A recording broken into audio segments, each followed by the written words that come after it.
Voyons comment gérer les fractions.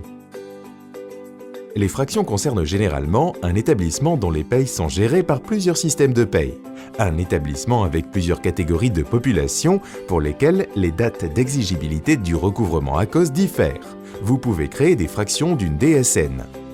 Par population, une fraction pour les cadres de l'établissement A, soit la fraction 1 sur 2, et une fraction pour les ouvriers et techniciens de l'établissement A, soit la fraction 2 sur 2. Par déclarant, pour un même établissement, une fraction émise par le tiers déclarant qui gère une partie des salariés de l'établissement A, soit la fraction 1 sur 2, et une fraction émise par l'établissement A pour une autre partie de ses salariés, soit la fraction 2 sur 2.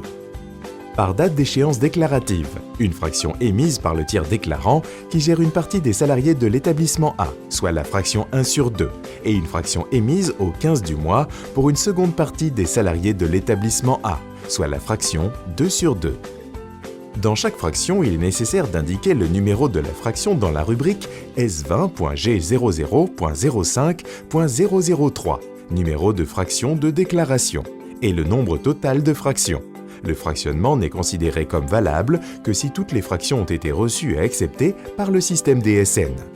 Important, un même contrat ne peut apparaître simultanément dans deux fractions différentes. Le fractionnement peut être ou non utilisé d'un mois sur l'autre.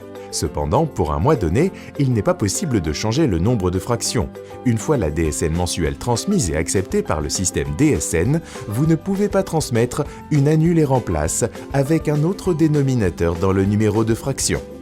Attention, pour un établissement mixte, régime agricole et régime général, il ne faut pas utiliser le fractionnement. Vous devez émettre 2 DSN pour cet établissement, soit une par point de dépôt.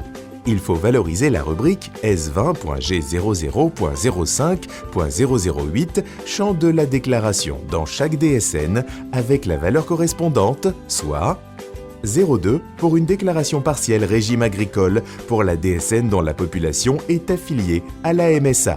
0,3 pour une déclaration partielle régime général pour la DSN dont la population est affiliée au régime général. Pour un établissement non mixte, il convient d'utiliser la valeur 0,1 pour une déclaration totale.